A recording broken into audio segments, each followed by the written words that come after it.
Number 119, EKANS. EKANS! Man, I hate my trainer.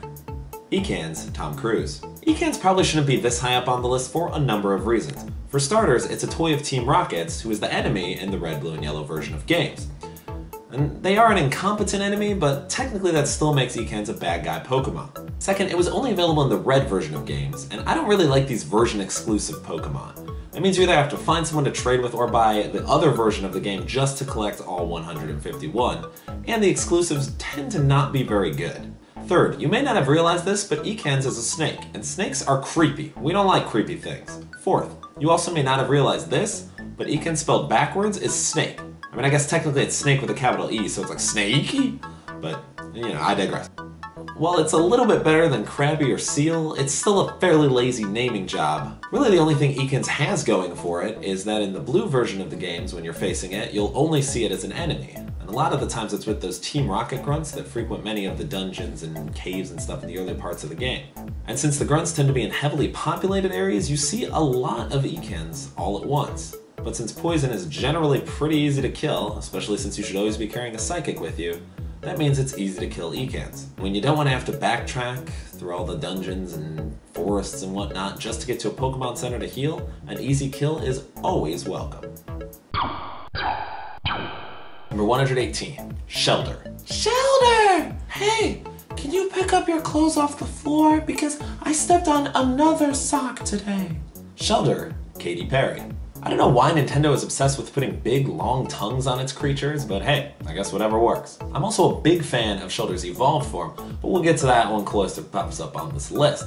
As for now, SHELLDER is a big black hole with 2 eyes, a tongue, and encased in a shell, which means it has very good defense, but that's about it. And we've already been through how many crappy, mundane water-type Pokemon there are, and SHELLDER's really no exception, but for whatever reason I've always liked this seashell a little bit better than other things. I believe SHELLDER and Cloyster are the only 2 Pokemon that learn Clamp in Generation 1, and again, it's one of these unique moves that really isn't that good, but it's annoying as hell to fight against, and that's gotta count for something, right? Lick this if you cry ever, Tim.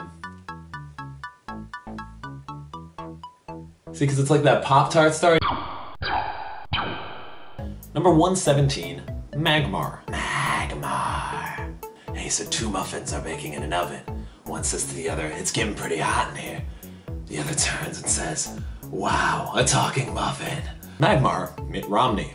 Now if you've been following along with this, you know that I had Pokemon Blue growing up, and this might be the only case where the exclusive in blue is lower than the exclusive in red, because Magmar is lower on this list. We haven't seen Electabuzz yet, right? So that means Magmar is lower. Fire types are not very good in this generation of games, and really still aren't. So Magma gets snuffed out pretty easily.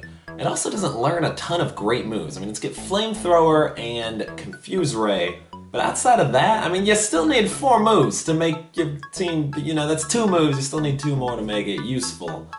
Unless you're going with Caterpie, which is like Tackle and String Shot, and then just 2 empty sets. But why would you do that? Come on. I've also discovered that Magmar evolves into Magmortar in a later generation. I don't even know which generation, but I remember saying this, which is even weirder looking and has some sort of fire bazooka or bullhorn, some weird weapon that it totes, and it's so weird. And I know I'm not supposed to consider other generations, but sometimes it's just too strange to overlook, and that's why Magmar is going to lose about 10 to 20 spots on this list.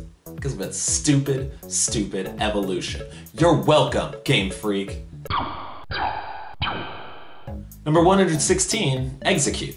EXEGGCUTE. Hey bro, what's crackin'?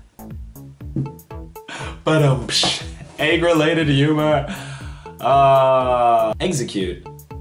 I don't know, something that there's a lot of, like John and Kate's +8 kids. EXEGGCUTE is not terrible. I mean, I love eggs, they're delicious, and that's clearly what EXEGGCUTE is. It's a half dozen eggs. It's even got egg in the title because Game Freak is really clever. It has decent stats and evolves into EXEGGUTOR, which, although it's one of the ugliest Pokemon in the game, it's still very good and is something that everyone would want to have on their team. It's like the Pokemon equivalent of Joachim Noah. EXEGGCUTE loses some points for a number of reasons though. First of all, about 1/3 of those eggs look bad. They're all cracked, but we'll ignore that because look at the 2 in the back. One is half broken with its head spilling out, while the other is bemoaning love lost or just is drunk, and maybe just a combination of the 2. Secondly, the only way to catch Eggsy in this game is the Safari Zone. But let's go over the Safari Zone for those of you who have not played Pokemon before, or for those of you who just need a refresher. It's terrible. While in the normal games you'll battle with Pokemon and use status ailments and attacks to whittle down a Pokemon's HP until it's a small little sliver, and then you toss your Pokeball, watch it shake 3 times, and then boom, you caught your Pokemon. In the Safari Zone, all you get are food, which I think are apples, rocks, and Safari Balls, which are like Pokeballs but about 20 times worse. And there's no battling involved. You just throw a rock at this wild Pokemon you come across, or you throw a piece of food at this wild Pokemon you come across.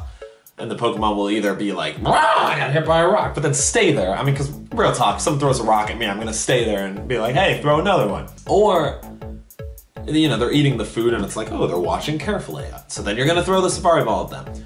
And Exeggcute, I don't even know how you get 6 of these in one Pokeball, but I digress. It's just annoying to catch, difficult to catch, and we don't like difficulty in our games. Finally, Eggsy is just not all it's cracked up to be. Another egg-related pun. He loves it. Guy off screen that's not actually here loves it. My brain is fried. Okay, so we'll try not to scramble this.